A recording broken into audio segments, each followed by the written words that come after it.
The city was alive, yet teetering on the edge of chaos. The streets of New York in the 1920s were a living paradox, a place of opportunity and danger, of glittering ambition and shadowed violence. From the towering skyscrapers of Manhattan to the crowded tenements of the Lower East Side, the city pulsed with energy, but beneath the surface, an invisible war was raging. This was a world where fortunes could be made in a night, and lives could be destroyed with a whisper. Into this volatile environment stepped a young man whose name would become synonymous with power, cunning, and betrayal: Charles Lucky Luciano. Born Salvatore Lucania, Luciano was more than a product of his environment. He was a master of it. From the earliest days of his life, he learned to navigate a world of scarcity and survival. The streets were his classroom and the lessons were harsh. Crime, he discovered, was both a path to respect and a means of survival. Yet, unlike many of his contemporaries, Luciano possessed a rare combination of intelligence, charisma, and ruthlessness, a psychological edge that would allow him to rise above the chaos that engulfed his peers. He was not merely reacting to the world around him. He was shaping it, bending the currents of power to his will. The era was defined by Prohibition, an act that unintentionally unleashed an explosion of organized crime. Alcohol, once mundane and legal, became the most coveted commodity in the country. Speakeasies thrived in basements and behind hidden doors. Police were often on the payroll of the very men they were supposed to arrest, and rival gangs fought brutal turf wars over every shipment of liquor. In this environment, violence was currency, loyalty was fleeting, and betrayal was always around the corner. Luciano would learn these lessons early, and internalize them in ways that would define his entire career. But to understand Luciano, one must understand the psychological landscape of his world. The Mafia of the early 20th century was an ecosystem of fear, honor, and pragmatic alliances. Power was not simply about muscle, it was about perception, strategy, and timing. Those who could manipulate both fear and loyalty thrived.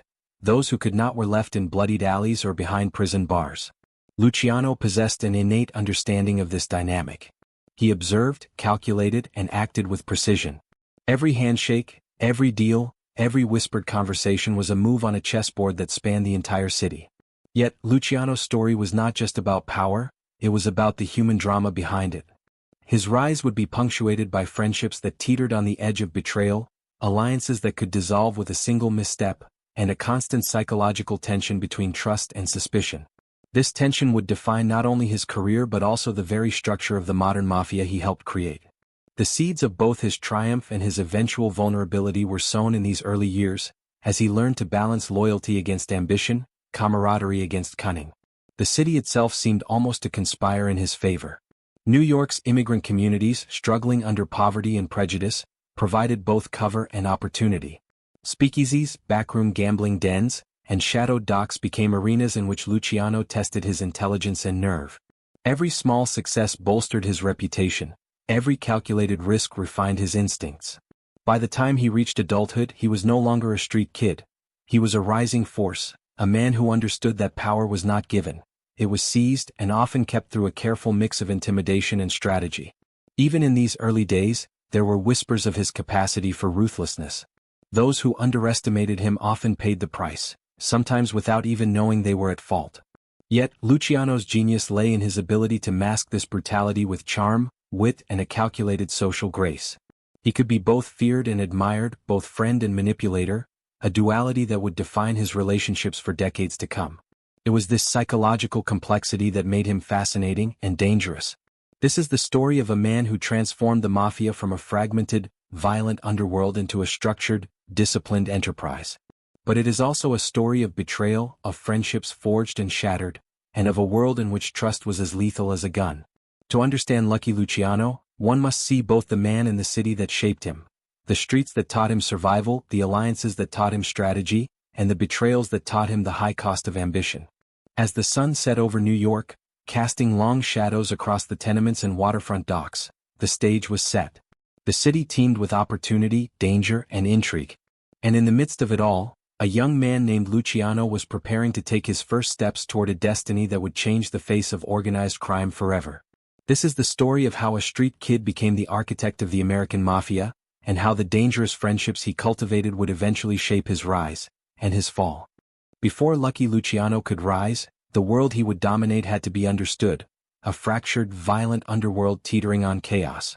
The Italian-American Mafia of early 20th century New York was not a single monolithic entity, but a patchwork of competing families, each fiercely protective of its territory and influence. These families were bound by tradition, honor, and fear, yet often fractured by personal ambition and greed. Violence was commonplace, and law enforcement was largely ineffective, corrupted, or too intimidated to intervene. In this environment, power was volatile, fleeting, and often determined by a mix of cunning, muscle, and ruthless decision-making. The Mafia before Luciano was a world of fragmentation.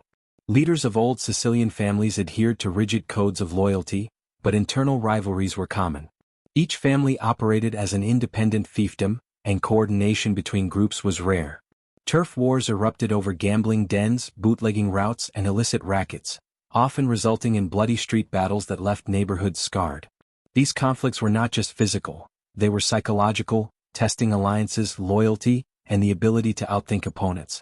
For a young Luciano, observing this fractured ecosystem was like watching a chessboard in constant motion, teaching him that survival required both brute force and strategic foresight. Corruption ran deep, infecting politicians, judges, and police officers alike. Bribes and payoffs were standard practice, and enforcement was inconsistent at best. Criminals who could navigate this gray zone of legality thrived. Those who could not often met violent ends or languished in prison.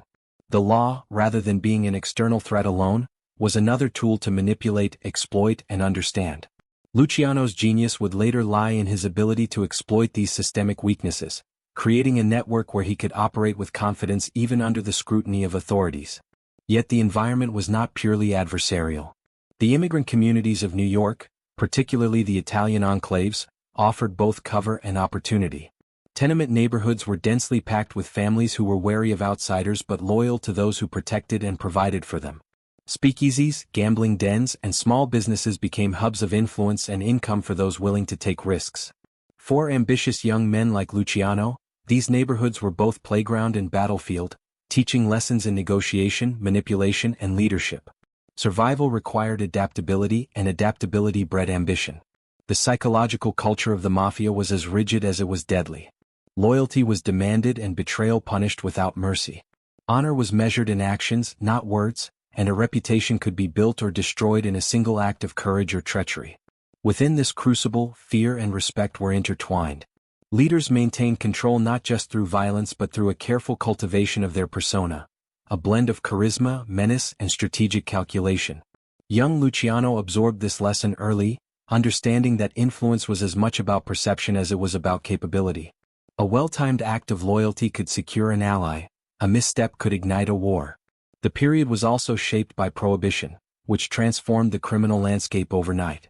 Alcohol, once legal and mundane, became contraband, and the profits were staggering.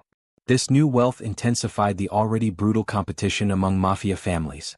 Speakeasies and illicit distilleries became battlegrounds, and violence escalated as rival groups sought control of the most lucrative operations. It was within this volatile environment that Luciano's vision of organized crime began to crystallize. Unlike older mobsters who relied on tradition, he saw opportunity in structure, efficiency, and alliances beyond ethnic or familial lines. Contrast defined the underworld. Brutality existed alongside elegance, fear alongside respect, and chaos alongside nascent strategy. The old guard relied on tradition, superstition, and raw aggression. Luciano, however, observed the limitations of this approach. He saw that fragmentation invited vulnerability, and that loyalty could be leveraged, manipulated, or replaced with pragmatic agreements. He internalized the lesson that the Mafia was not just about surviving the present, but shaping the future. This understanding would later allow him to reorganize the underworld into a far more disciplined and businesslike enterprise. Amidst this turbulence, personal ambition became both a weapon and a risk. Young gangsters learned that friends could become enemies, and enemies could become allies, often within days. Negotiation was as essential as confrontation. Psychological acuity, reading motives, predicting betrayal, understanding fear, was a skill as valuable as any firearm. Luciano's upbringing in the Lower East Side, surrounded by poverty, immigrant struggle, and the constant threat of violence, honed these skills. He became attuned to patterns of loyalty, distrust, and ambition in ways that set him apart from his peers. By the time he began to make his first moves within this fractured system, Luciano was already thinking several steps ahead. He understood that the old Mafia, with its rigid hierarchies and parochial loyalty, was vulnerable. The chaos of the streets was both a danger and a playground, a place where calculated risk could translate into immense power. He began to see the potential for a new order, one that would replace fragmented violence with disciplined enterprise, one where betrayal could be managed, not feared. This vision was the seed of what would become his revolutionary approach to organized crime, a strategy that would eventually reshape the Mafia forever. In this fractured, violent world, the contrast between survival and ambition, chaos and order, loyalty and betrayal was ever present. Lucky Luciano's rise would not be instantaneous. It would require patience, intelligence, and an acute understanding of both human nature and the systems of power around him. Yet even in these early days, the psychological and historical forces shaping him were clear. He was learning the rules of a dangerous game, understanding not only how to survive, but how to bend the world to his will. This was the underworld that produced him, the environment that tested him, and the chaotic backdrop against which he would craft his empire. The stage was set. Rivalries, corruption, and opportunity coexisted in a tense equilibrium. The fractured world of pre-Luciano Mafia was chaotic, brutal, and unforgiving. But for one young man with ambition, intelligence, and a ruthless instinct for power, it was also the perfect proving ground. Here, in the shadowed streets and smoky backrooms of New York, the architect of the modern American Mafia was being forged. Luciano's story did not begin with power, it began with struggle. Born Salvatore Lucania in 1897, he grew up in the teeming tenements of Manhattan's Lower East Side, a world of crowded streets, narrow alleyways, and relentless survival. Life here was a test of endurance. Families crammed into tiny apartments, neighbors often relied on each other for protection, and children learned early that the city rewarded cunning as much as strength. It was in this crucible that Luciano's formative character was forged, a mix of resilience, ambition, and the ability to read people with extraordinary acuity. From the outset, the environment was unforgiving. Poverty was a constant companion, crime was omnipresent, and the law was often indifferent. The young Lucania, soon to be known as Lucky, was acutely aware of the social hierarchies that governed his neighborhood. Respect was currency, toughness a survival strategy, and intelligence often concealed behind the mask of bravado. He learned early that the world did not reward innocence. It rewarded those who could navigate danger with both skill and cunning. Every street corner was a lesson, every encounter a test, and every small victory over a rival or peer built the foundation of a strategic mind that would one day command an empire. Luciano's early brushes with crime were almost inevitable. Shoplifting, petty theft, and minor scuffles were part of daily life, but they were also education. He observed the dynamics of power, the psychology of fear, and the art of negotiation in microcosm. Even as a child, he was not content to merely survive. He wanted influence, control, and recognition. Unlike many of his peers who operated in instinct and impulse, Luciano began to think several steps ahead, calculating outcomes, testing loyalties, and measuring opportunities. His street education was relentless, shaping a young mind that would eventually outthink even the most seasoned gangsters. Family dynamics played a crucial role in shaping Luciano's ambitions. His parents, like many immigrants of the time, struggled to provide security and stability. The pressure of poverty, combined with the constant threat of urban violence, created an environment where ambition was necessary for survival. Luciano internalized these pressures, transforming them into drive. He understood early that success was not just about brute force, it was about strategy, timing, and psychological manipulation. His childhood lessons were harsh but invaluable. The world was unforgiving, and only those who adapted could thrive.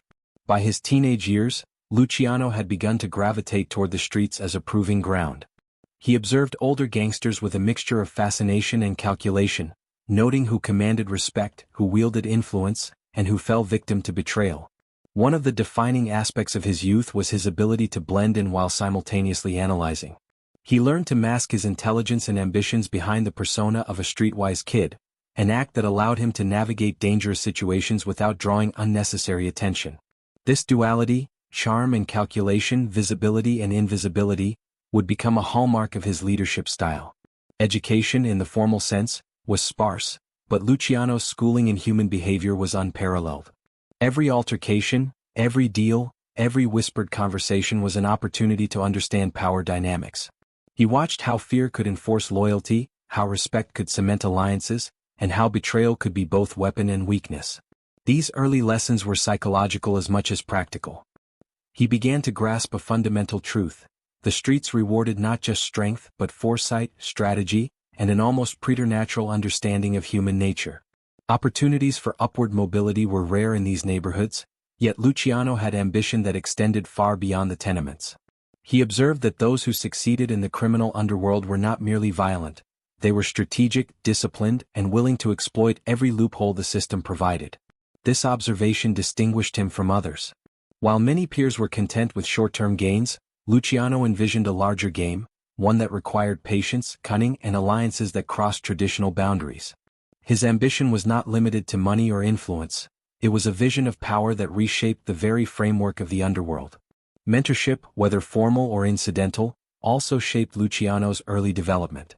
Older gangsters, bootleggers, and street bosses became unwitting teachers, demonstrating the rewards of both loyalty and deception. Luciano absorbed these lessons, learning who could be trusted, how to manipulate perceptions, and when to strike.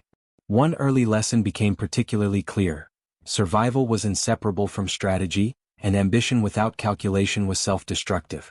These early experiences hardened his resolve, sharpened his instincts, and set him on a trajectory that would eventually place him at the center of America's most powerful criminal enterprise. Yet the psychological dimension of his early life cannot be overstated. Growing up in such an environment instilled in him a duality that would define his later years: the ability to inspire loyalty and fear simultaneously, to charm and manipulate, to maintain alliances while secretly calculating betrayals. This duality was born of necessity, nurtured by observation, and perfected over time. In essence, the streets themselves became a classroom, and Luciano emerged as both student and eventual master. By the time he entered adulthood, Lucky Luciano was no longer merely a street kid. He was a calculating observer, a strategist, and an ambitious young man who understood the rules of the game before he had fully entered it. The foundations of his psychological acumen, strategic foresight, and understanding of loyalty versus betrayal had been laid in these early years. Every decision, every interaction, every survival maneuver in the crowded, chaotic tenements contributed to a mind capable of extraordinary manipulation and leadership. These formative years were not just about survival, they were about preparation. Preparation for an empire that would soon rise from the streets, forged in the fires of poverty, violence, and ambition. They were the years in which a streetwise kid became a figure whose name would one day command both fear and respect across the entire underworld. Lucky Luciano's rise had humble beginnings, but the seeds of power, strategy, and psychological mastery were planted long before he became a legend. By the time Luciano reached his late teens, the streets of New York had become both his battlefield and his classroom. The raw survival skills he had honed in his Lower East Side neighborhood were now ready to be tested on a larger stage.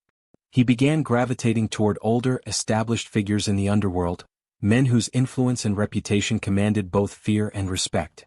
Among these early mentors was Frankie Yale, a gangster known for both his brutality and his strategic mind. It was in these relationships that Luciano began to understand the subtleties of power, the importance of alliances, and the inherent fragility of loyalty in a world where betrayal could be as simple as a whispered rumor or a miscalculated move. Luciano's rise was as much about observation as it was about action. He watched and learned, noting which figures inspired loyalty, which operated through intimidation, and which wielded influence without needing to resort to violence. This period was formative because it exposed him to the psychology of leadership within the criminal underworld. Luciano realized that physical strength alone was insufficient. Intelligence, timing, and perception were equally vital.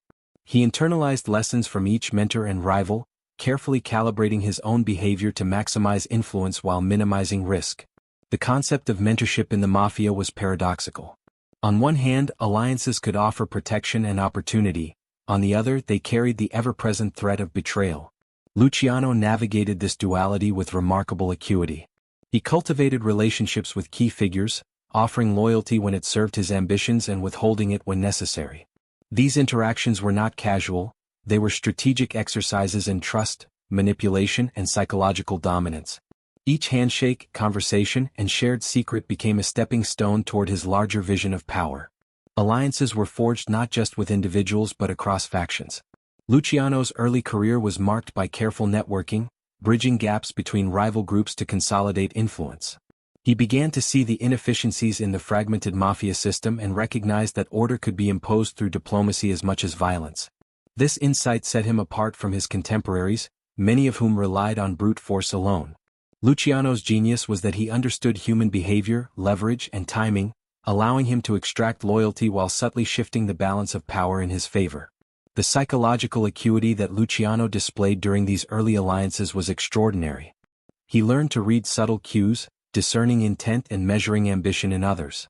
He noticed who craved approval, who feared confrontation, and who could be manipulated. This understanding of human psychology allowed him to navigate dangerous waters with a confidence and precision that few of his peers possessed. It also allowed him to orchestrate moves that appeared spontaneous to outsiders but were in reality calculated steps toward domination. Luciano's relationships with mentors and peers also highlighted a central tension: the interplay of friendship and ambition.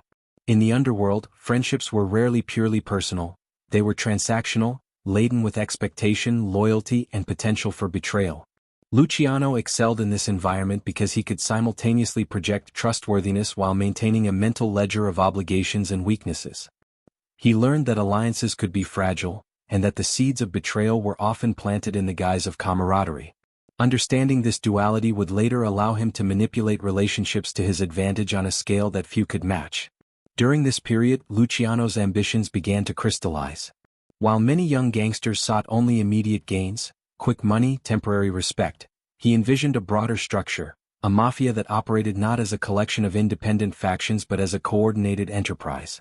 He saw the potential to impose order on chaos, to create systems that maximized profit, minimized risk, and institutionalized loyalty.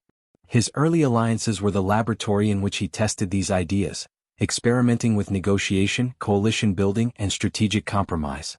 Frankie Yale, in particular, offered both opportunity and danger. Yale's influence was substantial, and his methods were often violent and unpredictable. Under Yale's tutelage, Luciano learned the mechanics of enforcement, the psychology of fear, and the pragmatics of negotiation with both criminals and corrupt officials.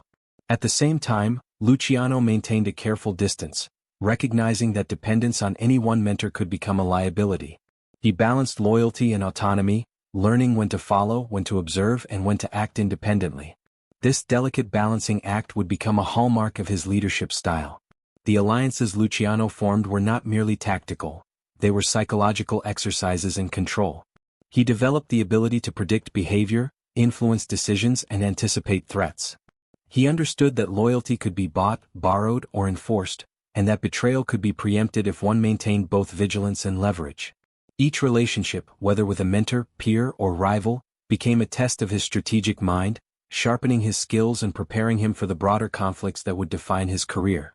By the time Luciano emerged from these early years of mentorship and alliance building, he was no longer simply a participant in the underworld; he was a strategist shaping it. He had learned to combine intelligence, charisma, and psychological insight with the street-hardened instincts that had kept him alive since childhood. These relationships taught him the rules of power, the cost of betrayal, and the subtle dynamics that governed influence. More importantly, they revealed the limitations of the old mafia system and illuminated a path forward, one where a new order could rise, built not on fear alone but on strategy, loyalty, and an unprecedented understanding of human behavior.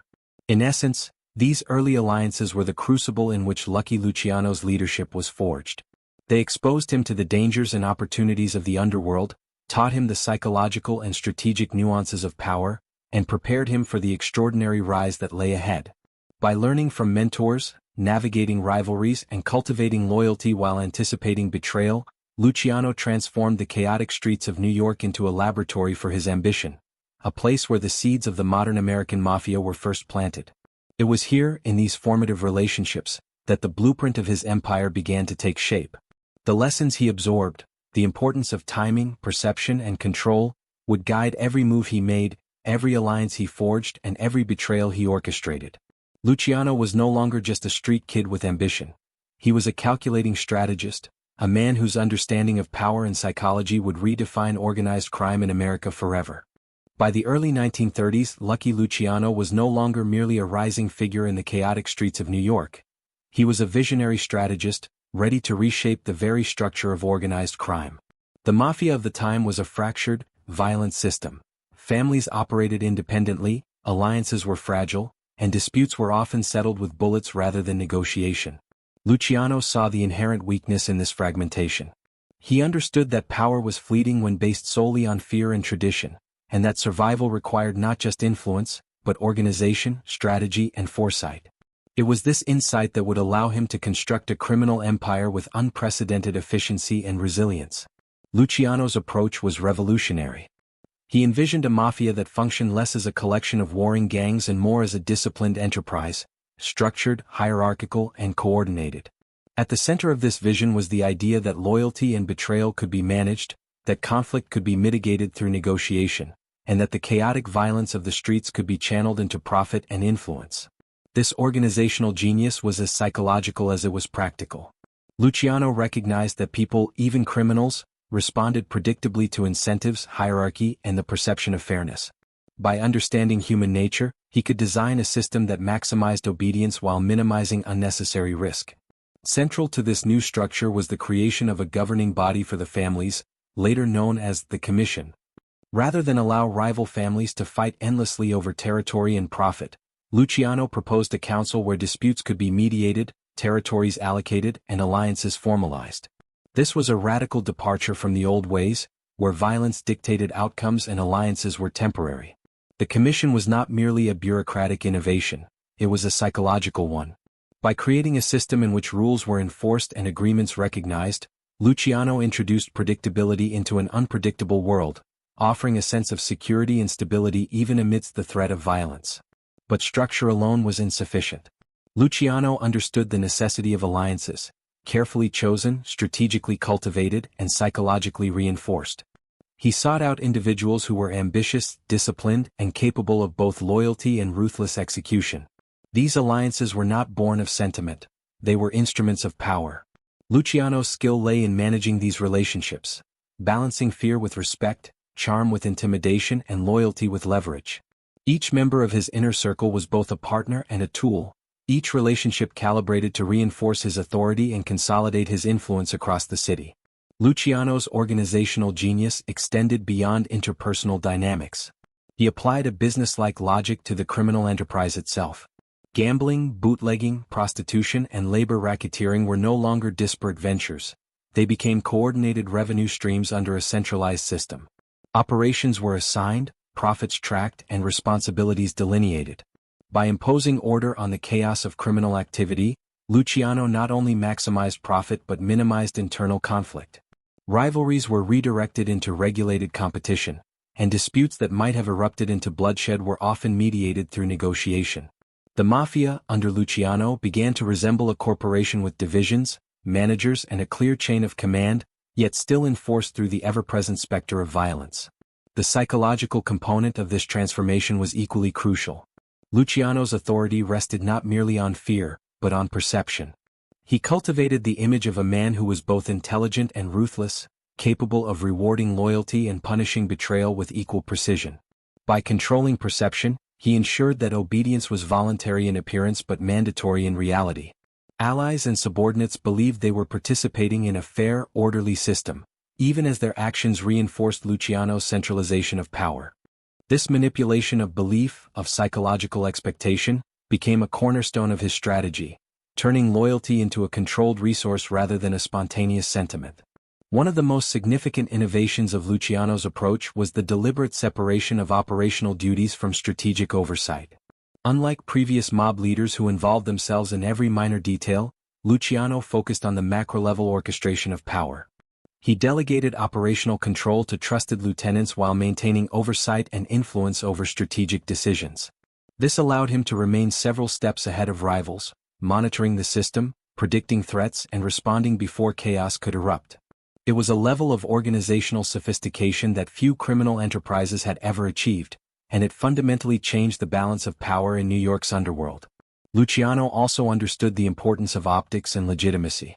Unlike his predecessors who relied purely on intimidation and secrecy, he cultivated relationships with politicians, law enforcement, and influential community leaders. These relationships were not driven by loyalty or friendship. They were calculated investments in influence and protection. By embedding himself within the wider social and political fabric, Luciano ensured that his empire could operate with a degree of immunity, turning corruption into a strategic asset rather than a liability. The Mafia, under Luciano, was no longer just a criminal network. It was a deeply embedded system of influence that permeated multiple layers of society. Perhaps most importantly, Luciano's organizational vision was resilient precisely because it anticipated betrayal. He recognized that trust could be manipulated and that alliances could fracture. Rather than attempting to eliminate risk entirely, he structured his empire to absorb it. Contingencies were built into the system, authority was distributed, and loyalty was incentivized. By institutionalizing both order and oversight, he reduced the likelihood that personal vendettas or individual ambition could destabilize the entire operation.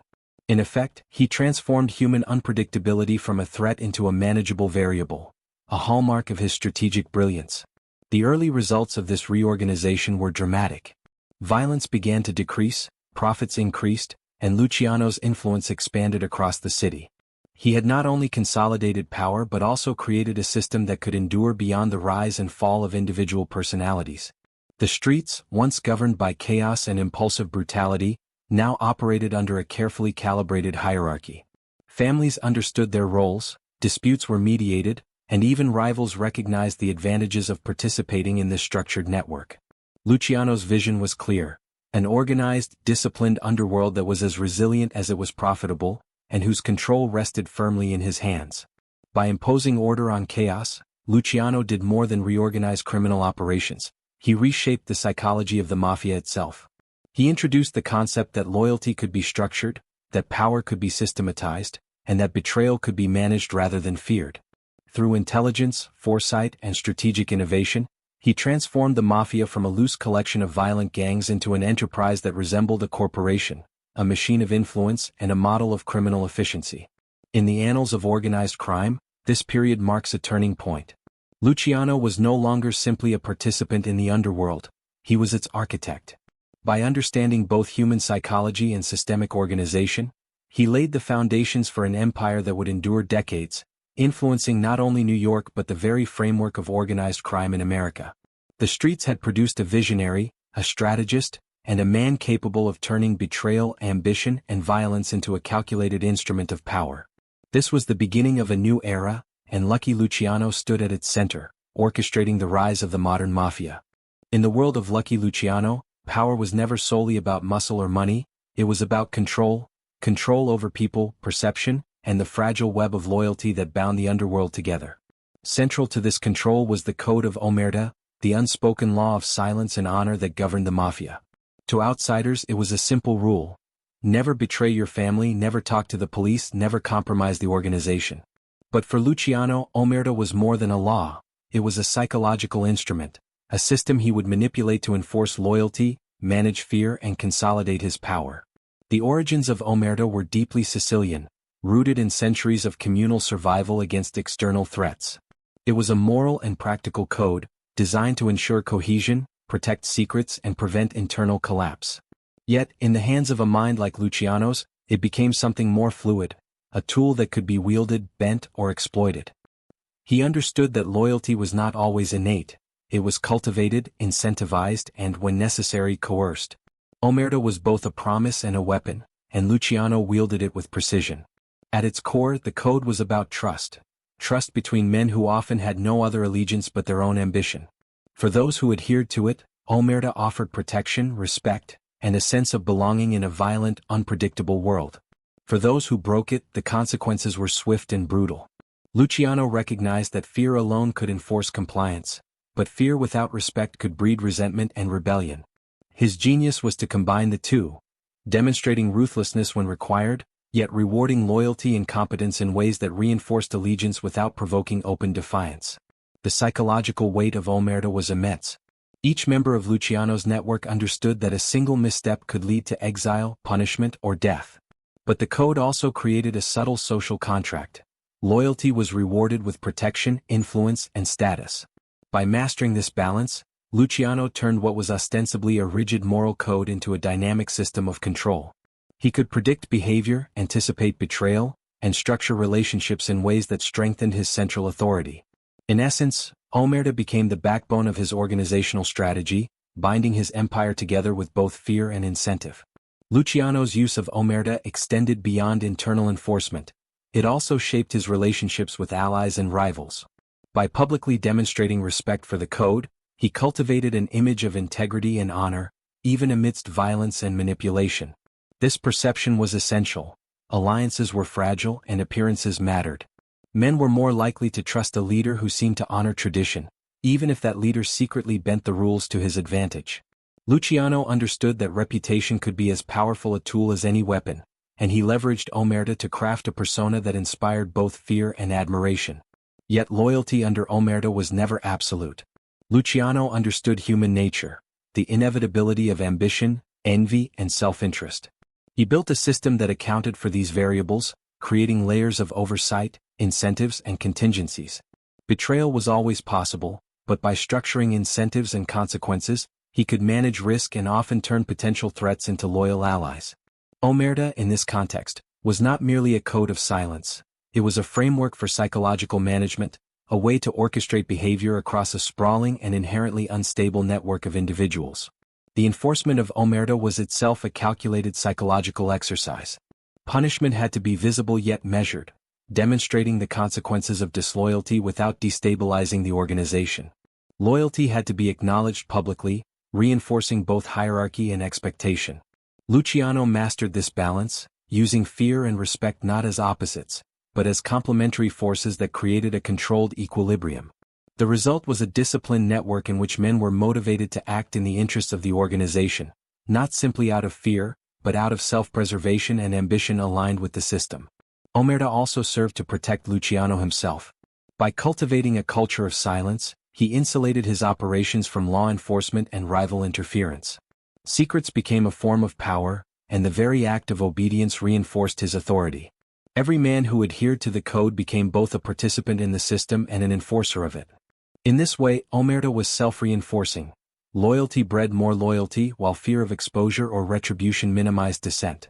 Luciano had effectively turned a moral tradition into an instrument of empire building, extending his control far beyond what brute force alone could achieve.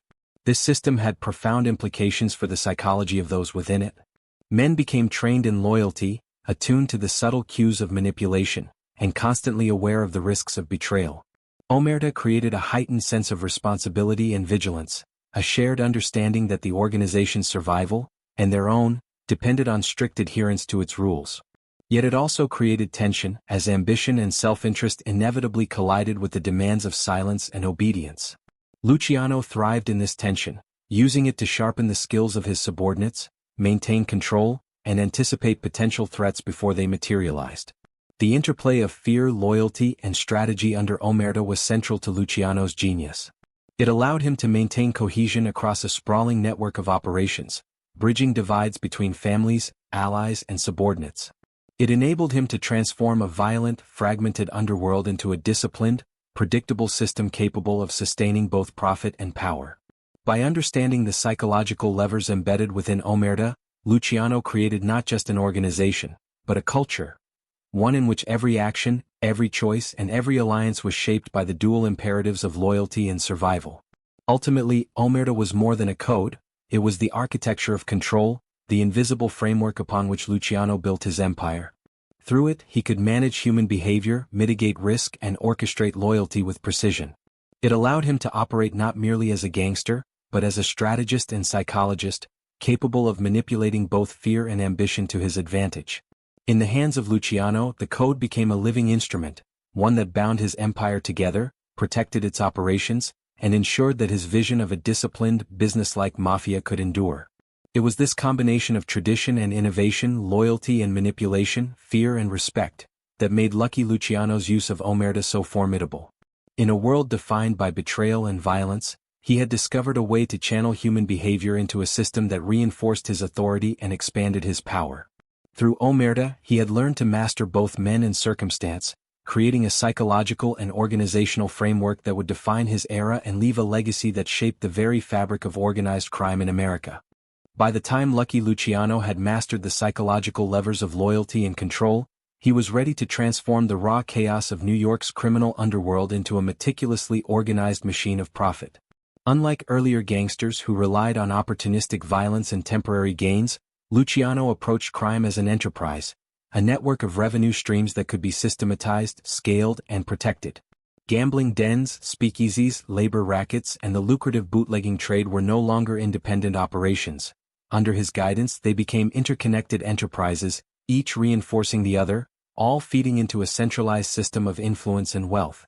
Bootlegging, the defining trade of Prohibition-era America, was the most visible and lucrative of Luciano's ventures. The banning of alcohol had created a black market of unprecedented scale, and violence erupted daily over control of shipments, speakeasies, and distribution points. Luciano approached this chaos with a business-like efficiency. He negotiated alliances with other families, carefully divided territories, and imposed a code of conduct that minimized conflict while maximizing profit. The streets, once governed by unpredictable violence, began to operate under a controlled system. By coordinating distribution and ensuring predictable flows of product, Luciano turned chaos into a stable, lucrative operation. Gambling was another cornerstone of his empire. From backroom card games to organized betting parlors, Luciano's influence extended into every corner where chance met opportunity. He imposed rules, managed debts, and enforced operations with a combination of intimidation and psychological control. Loyalty was rewarded with access and protection, while those who defied the system faced swift, often brutal consequences. The gambling networks became not just a source of income, but a training ground for loyalty and discipline, reinforcing the hierarchical structures Luciano had built. Labor racketeering provided yet another layer of influence and wealth. By infiltrating unions and leveraging the workforce of docks, shipping, and construction, Luciano gained control over both money and manpower. Strikes, delays, and labor disputes could be orchestrated to generate profit, pressure rivals, or manipulate political figures. This dimension of his enterprise showcased his strategic foresight. By controlling the flow of labor, he could influence not only the criminal underworld but legitimate industries as well. His operations became a hybrid of legality and illegality, a shadow network that thrived precisely because it straddled both worlds. Prostitution, often handled with discretion and sophistication, rounded out his portfolio. Luciano understood that in order to maximize revenue and minimize conflict, operations had to be systematized. Brothels, escorts, and entertainment venues were managed not simply as illicit businesses but as integrated enterprises, with rules, oversight, and clear channels of control. By professionalizing vice, he reduced internal friction and ensured that profits could be extracted efficiently, reinforcing both the financial and psychological cohesion of his empire. What set Luciano apart was not simply the scope of his operations, but the precision with which he managed them. Every enterprise was interconnected, each move calculated to reinforce central authority while maintaining flexibility. He delegated operational control to trusted lieutenants, ensuring that no single point of failure could disrupt the system. At the same time, oversight remained centralized. Intelligence, enforcement, and strategic direction flowed from Luciano's command. This balance of autonomy and control allowed the empire to operate with both efficiency and resilience, a feat unprecedented in the history of organized crime. The psychological dimension of these enterprises was as important as the financial. Each operation reinforced the hierarchy, taught lessons in obedience and discipline, and cemented loyalty.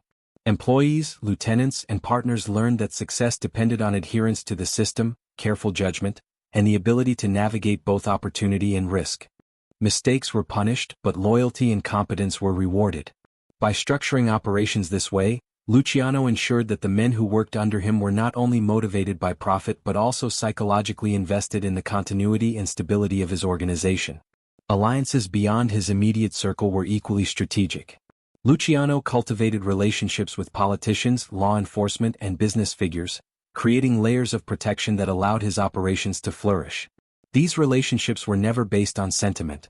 They were investments in influence, insurance against interference, and tools for negotiating larger opportunities.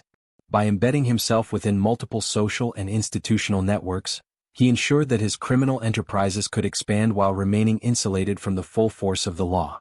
Corruption and influence became extensions of his organizational strategy, as integral as the money flowing from gambling tables or speakeasy bars. The interplay between legality and illegality was central to Luciano's genius.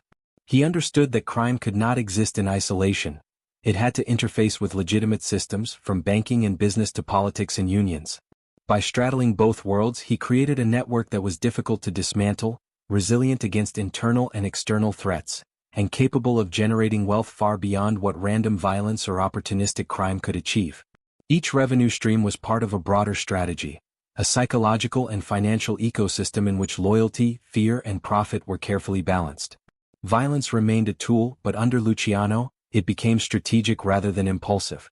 Gunfights, intimidation, and punishment were deployed not as ends in themselves, but as levers to reinforce the system. Each act of force served a psychological purpose, reminding allies of loyalty, deterring rivals, and demonstrating the consequences of betrayal. By using violence judiciously, Luciano maintained both authority and operational stability, ensuring that fear worked in tandem with profit and structure, rather than destabilizing the enterprise. Ultimately, Luciano's transformation of criminal trades into organized enterprises was revolutionary. He demonstrated that crime could be more than chaotic, short-term gain. It could be managed, systematized, and scaled. Gambling, bootlegging, labor racketeering, and prostitution became not only sources of immense wealth but also instruments of power and psychological control. Through careful oversight, delegation, and strategic alliances, Luciano created a network that was both profitable and resilient. A criminal empire that functioned with the discipline of a corporation yet maintained the ruthlessness of the streets. By turning vice into enterprise, Luciano not only elevated his own status but also redefined the Mafia itself. The streets of New York, once fragmented and chaotic, now operated under his vision. The network he built was resilient, disciplined, and adaptive, capable of absorbing shocks and neutralizing threats. More importantly, it reflected his understanding of human nature. Loyalty could be managed, fear could be leveraged, and ambition could be channeled into a controlled system. Through his enterprises, Luciano had transformed the criminal underworld into a structured, predictable, and extraordinarily profitable machine. One that would endure long after his rise, and one whose blueprint continues to influence organized crime to this day. Even as Lucky Luciano's empire grew in wealth and sophistication, the underworld remained a battlefield of shifting alliances, simmering rivalries, and unpredictable violence. For every revenue stream he controlled, there were rival families eager to expand their influence and ambitious lieutenants hungry for power. The streets of New York were no longer just a backdrop, they were an arena of constant psychological and physical warfare, where miscalculation could be fatal. Success in such an environment required not only strategy and cunning but also an acute understanding of the human heart and mind. Luciano's genius lay in his ability to navigate this chaos with precision, turning potential threats into instruments of his dominance. The hidden war was fought in multiple dimensions. On one level, it was physical. Ambushes, hits, and street-level skirmishes punctuated the city's criminal landscape. Turf disputes over gambling dens, speakeasies, and bootlegging routes frequently erupted into bloodshed, leaving bodies in alleys as warnings and messages. But beneath the surface, the war was psychological and strategic. Luciano understood that intimidation, manipulation, and careful orchestration of alliances could achieve far more than brute force alone. Violence was not absent, but it was calculated, deployed to reinforce loyalty, destabilize rivals, or communicate power without destabilizing the entire system he had built. Rival families posed constant challenges. The old guard of Sicilian bosses were both unpredictable and fiercely protective of their domains. They resisted attempts at cooperation, relied on traditional codes of honor, and often underestimated Luciano's modern, businesslike approach. Negotiating with them required diplomacy, foresight, and the ability to project both strength and fairness. Luciano's skill was in identifying points of leverage, alliances of convenience, mutual profit, and shared enemies, that allowed him to neutralize potential threats without provoking open conflict. In doing so, he reshaped the psychology of rivalry. Enemies could be managed, adversaries could be converted into allies, and war could be contained under controlled conditions. Within his own organization, the stakes were equally high. Ambitious lieutenants, aware of their proximity to power, constantly tested boundaries. Loyalty was never guaranteed. It had to be maintained, reinforced, and occasionally corrected through subtle psychological pressure or direct action. Luciano cultivated an environment in which ambition was encouraged, but only when aligned with the objectives of the empire. This required a delicate balance, rewarding initiative while deterring insubordination, offering autonomy while maintaining centralized control, and fostering trust while anticipating potential betrayal. The underworld, in Luciano's hands, became a chessboard where every piece was carefully positioned, and every move measured against a long-term strategy of dominance. The hidden war also extended to law enforcement and government oversight. Corruption and bribery were tools, not guarantees. Police raids, federal investigations, and media scrutiny threatened to disrupt operations, forcing Luciano to develop contingency plans and defensive alliances. He understood that survival required adaptability, using both intimidation and negotiation to influence outcomes in his favor. Every external threat became a variable to manage, every potential scandal an opportunity to reinforce loyalty, and every legal pressure point a test of the psychological discipline of his associates. The interplay between legality and criminality was one of his greatest tactical advantages, allowing him to operate with calculated risk while rivals stumbled under exposure or panic. Alliances within the Mafia were rarely permanent. Friends could become foes and rivals could become indispensable partners. Luciano thrived in this fluid environment because he possessed a remarkable ability to read motives, anticipate ambition, and manipulate outcomes without revealing his own hand. Trust was never blind, it was earned, monitored, and leveraged. Betrayal was always a possibility, but under Luciano, it became a manageable risk. Through observation, calculation, and strategic action, he transformed the chaotic interplay of human ambition into a controlled, productive system that reinforced his supremacy rather than undermining it. The psychological complexity of this hidden war was immense. Every interaction was a test. Alliances were evaluated for reliability, rivalries for threat, and loyalty for durability. Subordinates understood that obedience was expected, but they also observed that competence, initiative, and discretion could earn favor. The constant tension between fear and respect, loyalty and ambition, served to refine behavior, sharpen instincts, and maintain discipline throughout the organization. Luciano's leadership created a feedback loop. Controlled stress reinforced hierarchy, encouraged diligence, and discouraged dissent, all while maintaining the perception of fairness and opportunity. One of the most striking aspects of this period was Luciano's ability to remain several steps ahead of his adversaries. He did not merely react to events, he anticipated them, often orchestrating outcomes before they fully unfolded. Rival families would make a move, only to discover that it had been anticipated and neutralized. Betrayal was often preempted by strategic outreach, careful manipulation, or controlled demonstrations of power. By turning chaos into predictability, Luciano ensured that he remained the dominant force, even in a landscape defined by uncertainty, ambition, and violence. The hidden war was not only external, it was internal as well. Luciano's empire relied on a constant calibration of incentives, punishments, and rewards. Members were motivated to succeed, but they were also constantly aware that failure or disloyalty carried consequences. Psychological pressure became a tool as vital as firearms. The men under his command internalized the expectations of the system, making loyalty and competence almost reflexive. In this way, the hidden war served not only to defend the empire from rivals, but to train, discipline, and perfect the network itself. By the end of this period, Luciano had transformed the chaotic streets of New York into a controlled theater of influence. Rivalries were managed, alliances were structured, and threats, both internal and external, were anticipated and mitigated. The hidden war was ongoing, but its dynamics had shifted in Luciano's favor. He had turned a fragmented, violent underworld into a disciplined, strategic system, capable of both enduring and expanding. Violence remained a tool, but it was now purposeful rather than reactive. Fear was balanced with respect, and loyalty was enforced through psychological and organizational control rather than mere intimidation. In essence, the hidden war demonstrated the true scope of Luciano's genius.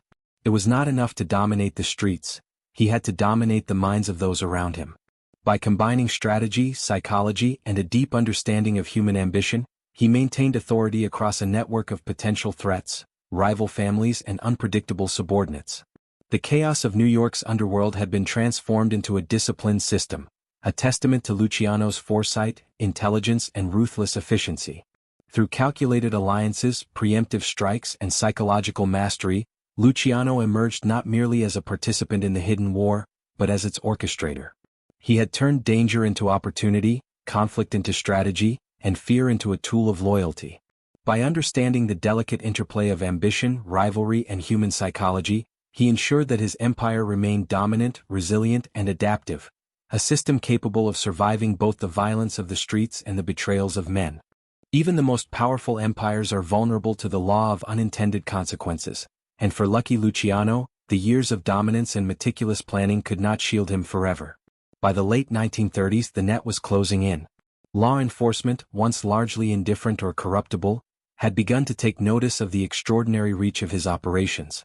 Federal agencies, local police, and prosecutors had started to piece together the vast web of gambling, bootlegging, prostitution, and labor racketeering that he controlled. Despite his genius in organization, alliances, and psychological manipulation, Luciano faced a new and relentless adversary: the formal mechanisms of justice, a system that would not bend to fear, respect, or bribery as easily as men in the streets did. The beginning of Luciano's fall was as much about betrayal as it was about law enforcement. Within every empire, cracks form where ambition and loyalty intersect, and the Mafia was no exception.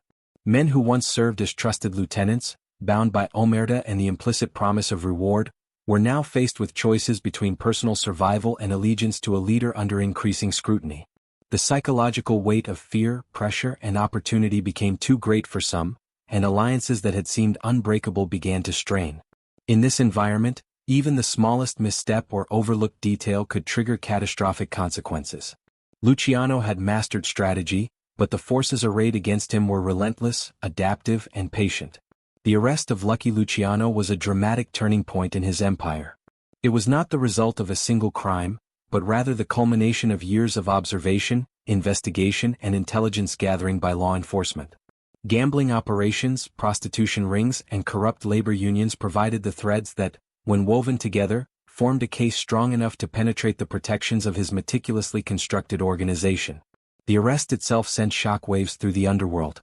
Allies who had once feared and respected him now faced the terrifying prospect of cooperating with authorities, whether out of fear, self-preservation, or the lure of leniency. The cracks that had been invisible under the weight of loyalty now became the chinks in the armor of an otherwise indomitable empire. Psychologically, the arrest was devastating, not just for Luciano but for the structure he had built. For years, his power had seemed unassailable. Omerta and meticulous organization had made him almost untouchable. Now, the reality of vulnerability was undeniable. Men who had been allies began weighing their options, evaluating risks, and considering betrayal as a path to self-preservation. The tension between loyalty and survival, so carefully managed through fear, respect, and incentive, began to unravel. It was in these moments that Luciano's genius was tested, for he had to respond not merely with strategy, but with psychological acumen, seeking to control perceptions even in apparent defeat. Betrayal, subtle or overt, became a weapon against him. Figures who had once executed his orders without question now began cooperating with prosecutors, tipping law enforcement to operations, and providing the evidence necessary to secure convictions. The very system he had mastered, the human mind with its ambitions, fears, and weaknesses, was now turned against him. For the first time, Luciano was not orchestrating outcomes from a position of strength. He was reacting to forces he could not entirely control. His empire, built over decades, faced the terrifying prospect of collapse not solely from law enforcement but from the human nature that had fueled his rise. The hidden dimension of his fall was strategic, psychological, and deeply personal. As his lieutenants weighed the costs of loyalty versus the benefits of cooperation with authorities, the empire he had structured with such precision began to fracture. Relationships, carefully cultivated over years, were tested under extreme pressure. Men who had been loyal to death calculated risk, fear, and reward, ultimately making choices that would shatter the cohesion of the organization. Luciano faced not just a legal battle, but a profound betrayal by the very network he had meticulously engineered. Yet even in the shadow of arrest and betrayal, Luciano demonstrated remarkable psychological resilience. He remained calculating, observing behaviors, predicting potential moves, and manipulating perceptions where possible. This period revealed the complexity of his character. A man who had orchestrated entire networks of crime, now navigating the equally complex terrain of loyalty, fear, and survival under pressure. Each meeting, each negotiation, and each interaction became a microcosm of the empire he had built, a test of both his intellect and his understanding of human behavior. The fall of Luciano also highlighted the fragility of even the most disciplined empire. Structures of power can be brilliantly conceived, meticulously organized, and ruthlessly enforced, but they are always dependent on human loyalty. Once fear, incentive, and respect are compromised by pressure, the system begins to unravel. Luciano's experience was a stark illustration of this principle. The same men who had once built his empire through obedience and ambition were now, in varying degrees, contributing to its potential dismantling. At the heart of this downfall was the intersection of law, betrayal, and human psychology.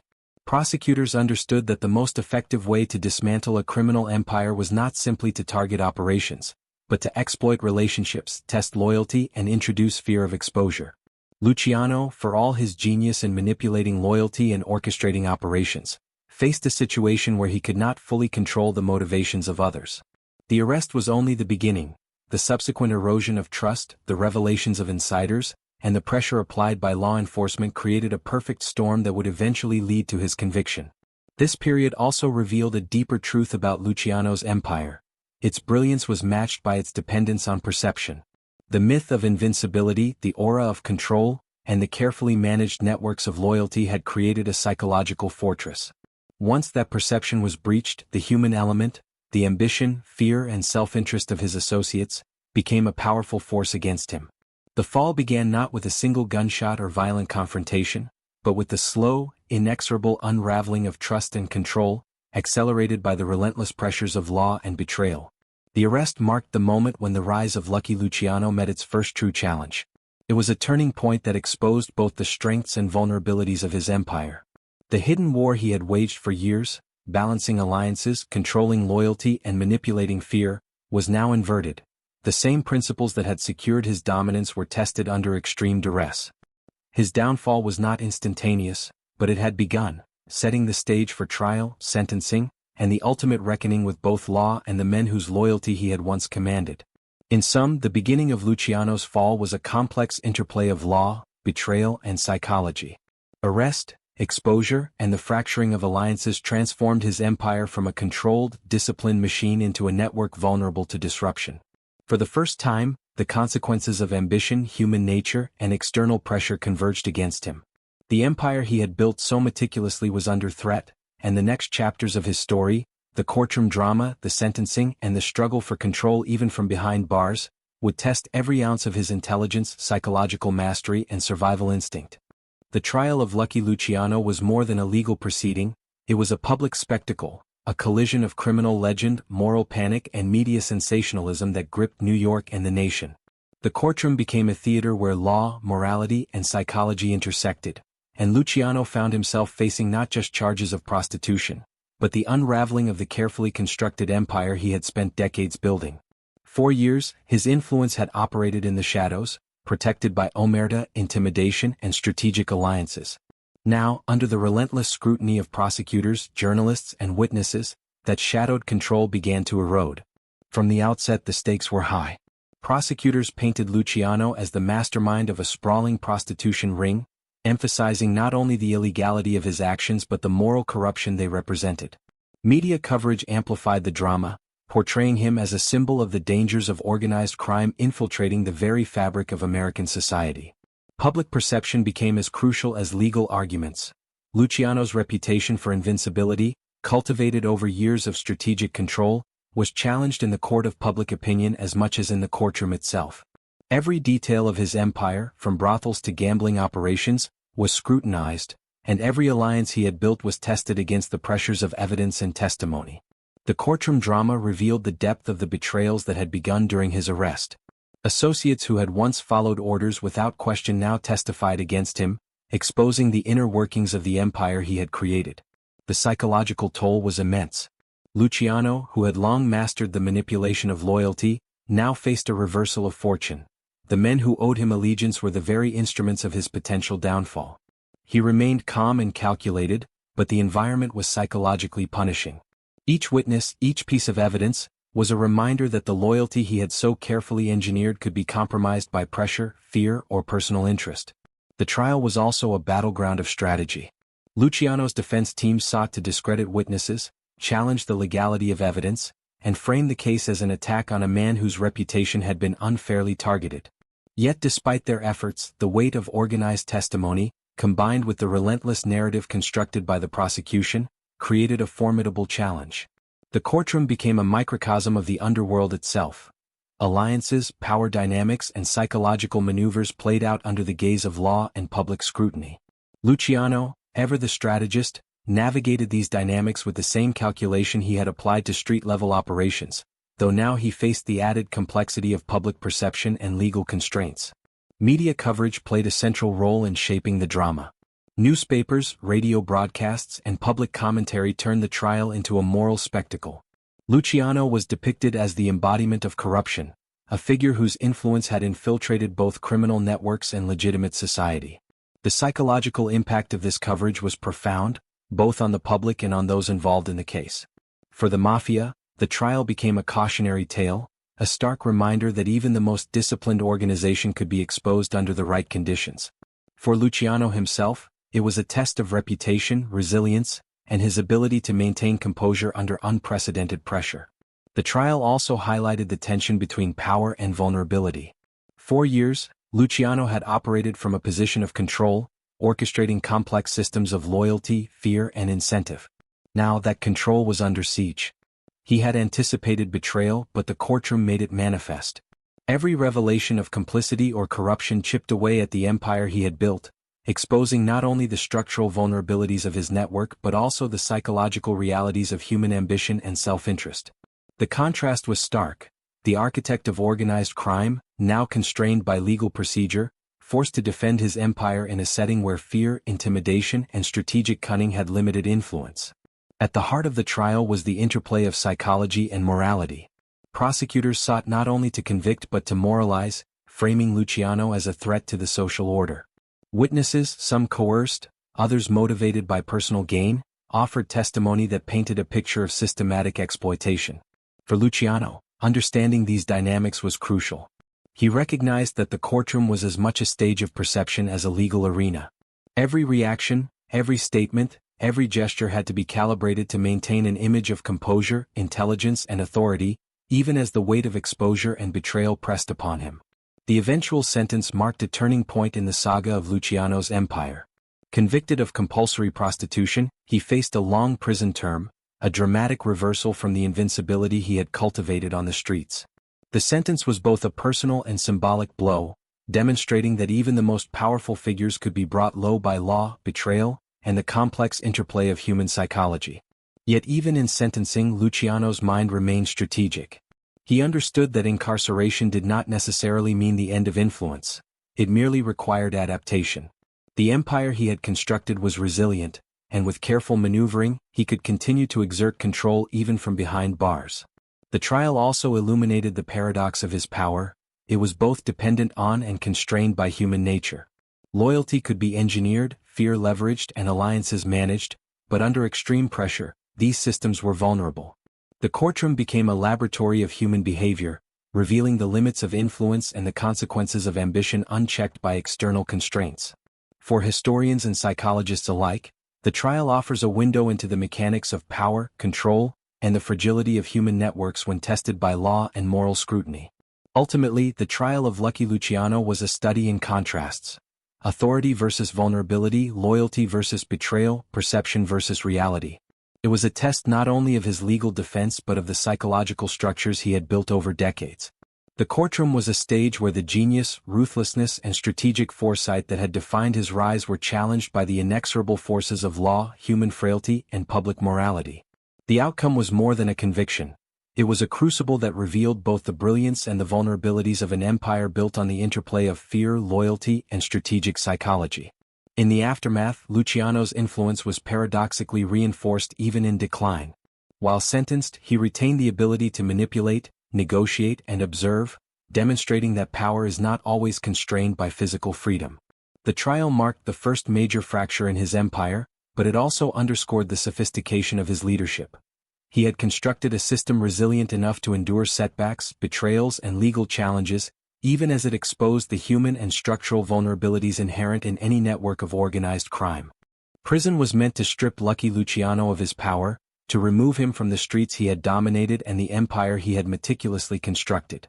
Yet behind the cold stone walls and iron bars, Luciano continued to operate with the same strategic intelligence, psychological acuity, and organizational foresight that had defined his rise.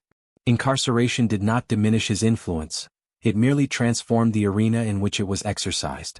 The challenge now was subtler. maintaining control over a sprawling empire from a place designed to isolate and neutralize authority. For Luciano, this was less a limitation than a new test of his genius. From the beginning, Luciano recognized that imprisonment offered both vulnerability and opportunity. On one hand, he was confined physically, removed from the streets, and exposed to constant surveillance. On the other, the men outside still depended on his guidance and the structures he had created. His alliances, networks, and revenue streams remained intact if carefully managed. Prison became a crucible in which his skills of psychological manipulation, strategic delegation, and influence were tested on an unprecedented scale. Every interaction with guards, fellow inmates, lawyers, and visitors became an opportunity to exert control, gather intelligence, or reinforce loyalty. Luciano's approach was meticulous. He maintained regular contact with trusted lieutenants through letters, intermediaries, and carefully calibrated meetings. Instructions were precise, timing was critical, and oversight was maintained through a combination of surveillance, trusted envoys, and psychological leverage.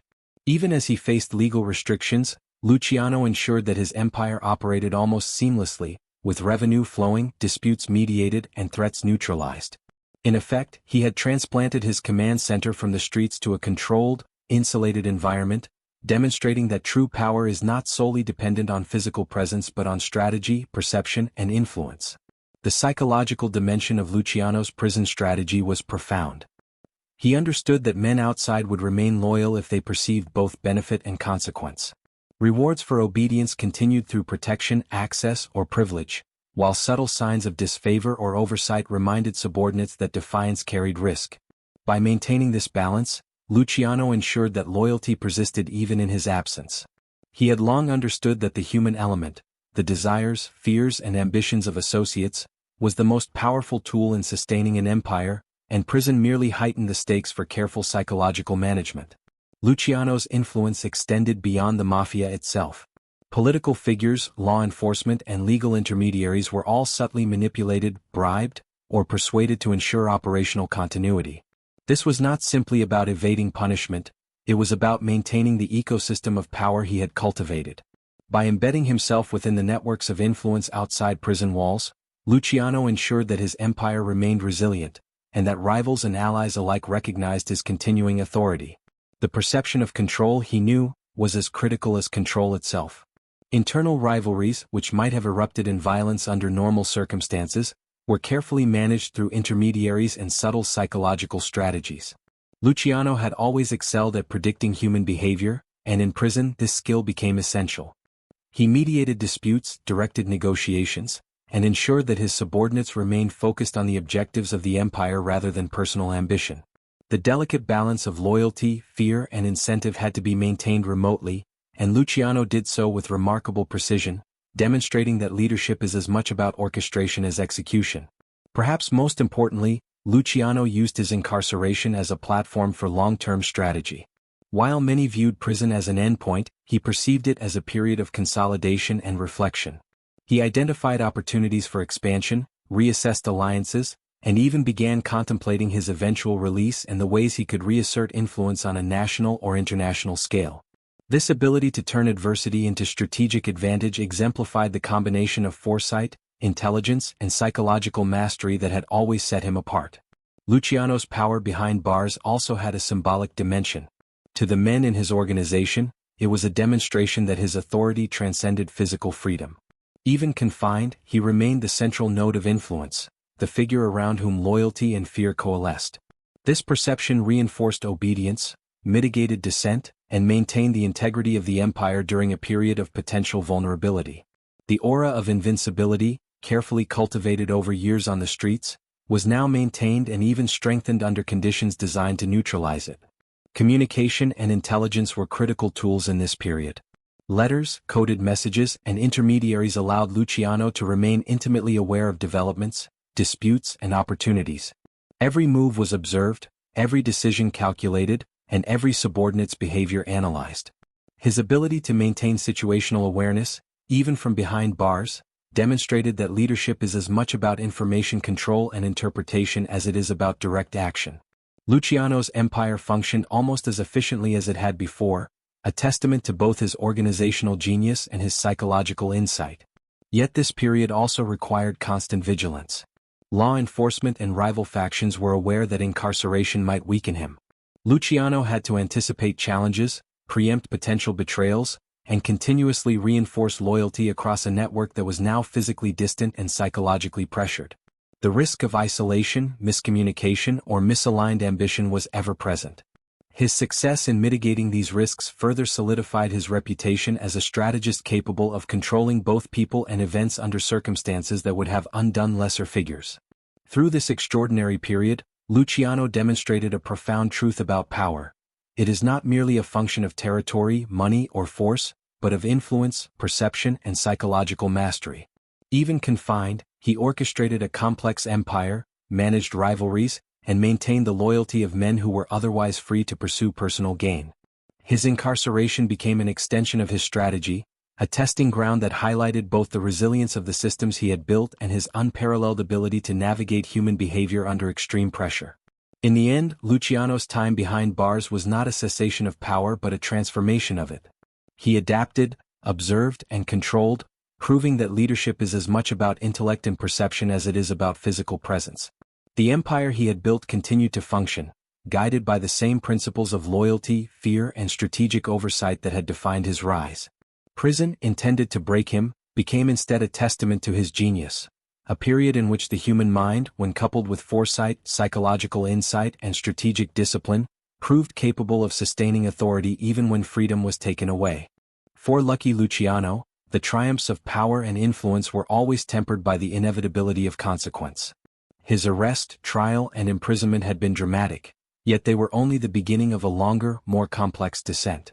By the time of his release from prison in the mid-1940s, it was clear that the streets of New York were no longer the arena in which he could freely exercise his authority. The legal system, public scrutiny, and rival factions had closed many doors, and the Mafia itself had evolved in his absence.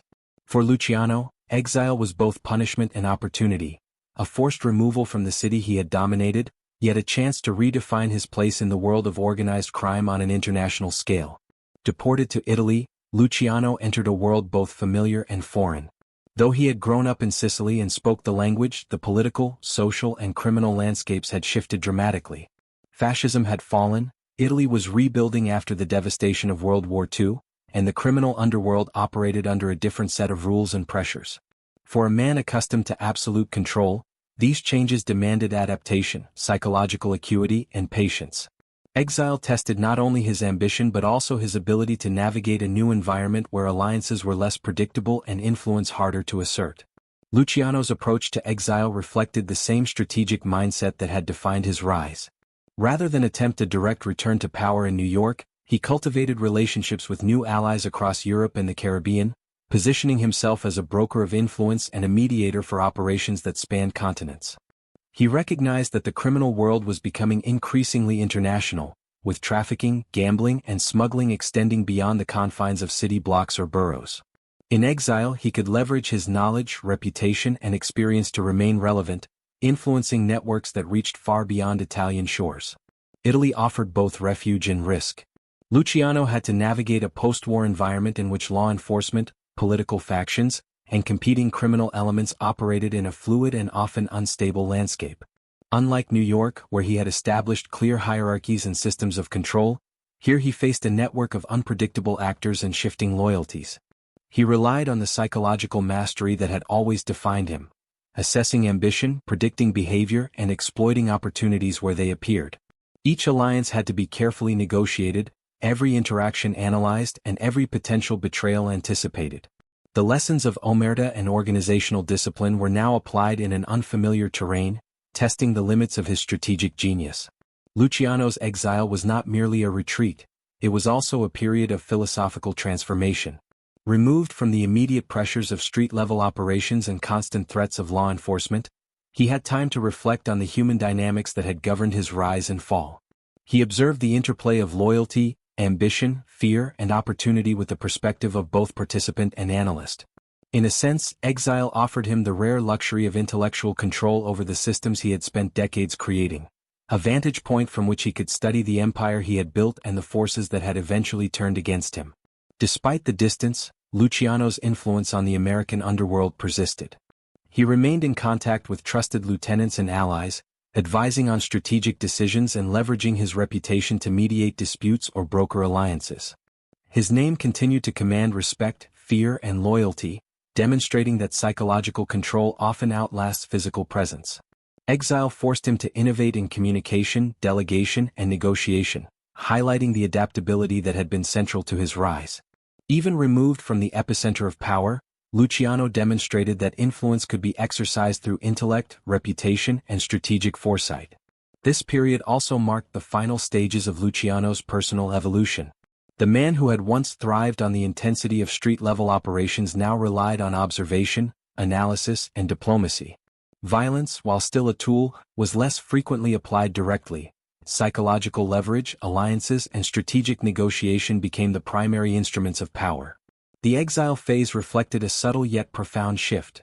The architect of organized crime was now a statesman of sorts, operating in a broader, more complex landscape where foresight and intellect mattered as much as intimidation and force.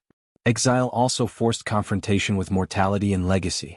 Luciano had long been defined by ambition, expansion, and dominance, yet in Italy he faced the reality of diminished freedom, limited operational control, and the inevitability of aging.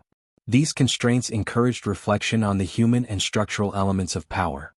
He understood that empires endure not through the strength of a single individual, but through systems, alliances, and psychological frameworks capable of outliving the founder.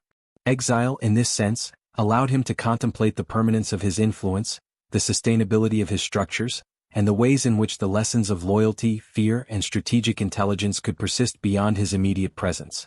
Even in his later years, Luciano remained a figure of both myth and influence. Stories of his life, decisions, and empire continued to circulate, shaping perceptions of the Mafia and its operations. His time in exile contributed to the legend, emphasizing resilience, adaptability, and the capacity to maintain control under adverse conditions. While physically removed from the streets, he demonstrated that authority is as much a product of psychological mastery and reputation as of direct action, a lesson that would resonate throughout the criminal underworld for decades.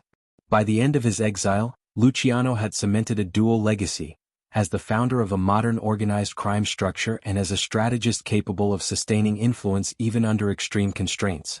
His deportation was a defeat in one sense, but it also revealed the enduring sophistication of the empire he had built. From a distance, he continued to shape operations, mediate disputes, and influence the trajectory of organized crime on both sides of the Atlantic. The exile phase was thus both an ending and a continuation, a final chapter in a life defined by power, strategy, and the unyielding exercise of human psychology.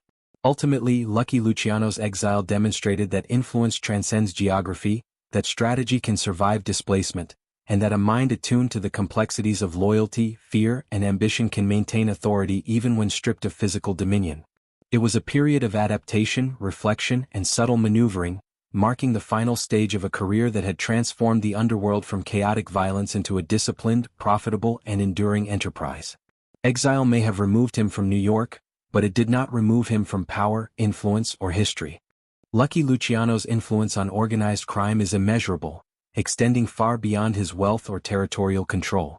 He did not merely dominate New York's underworld. He redefined it, transforming chaotic street violence into a disciplined, hierarchical enterprise. Territories were carefully allocated, disputes mediated, and profits systematized. His genius lay not only in organization but in psychological mastery. He leveraged fear, loyalty, and ambition to ensure that his network remained cohesive and obedient. Subordinates acted predictably, not solely out of coercion, but because they internalized the incentives and consequences he engineered. Luciano's innovations were systemic. He integrated gambling, prostitution, labor racketeering, and smuggling into a coordinated, profit-driven machine. Violence was no longer arbitrary but calculated, a tool to enforce compliance or resolve strategic conflicts. This structure allowed for stability, scalability, and resilience, even when external pressures, betrayals, or legal threats emerged. His model became the blueprint for organized crime nationally and internationally, influencing criminal enterprises in Italy, the Caribbean, and beyond. Even in exile and after imprisonment, Luciano's psychological influence persisted.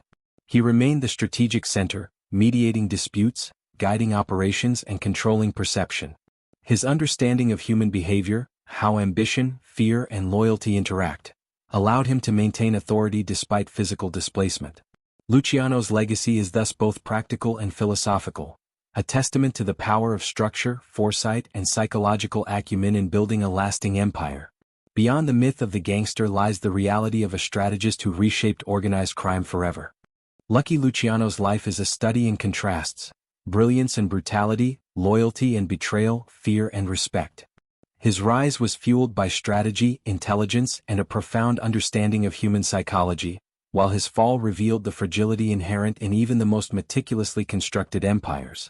Arrest, trial, and exile demonstrated that power is never absolute, and that the human networks sustaining it are vulnerable to pressure, ambition, and betrayal. Yet his genius lay in his ability to transcend these challenges. Even behind bars or in exile, Luciano maintained influence, orchestrating operations, mediating disputes, and sustaining loyalty. His power was not tied solely to territory or physical presence. It resided in perception, reputation, and strategic foresight.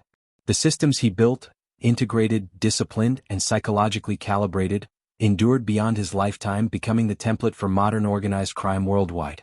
Luciano's story is also a reflection on human nature. He leveraged ambition, fear, and loyalty to construct his empire, but the same forces could unravel it.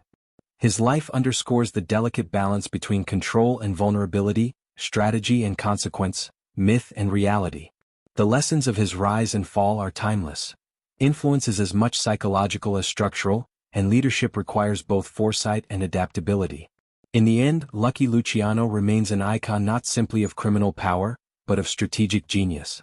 His life, empire, and enduring legacy illustrate the intricate interplay between human ambition, organization, and psychological mastery. From New York streets to the international stage, his impact resonates, a reminder that power, when built on intelligence, structure, and insight into human behavior, can endure even in the face of immense challenges.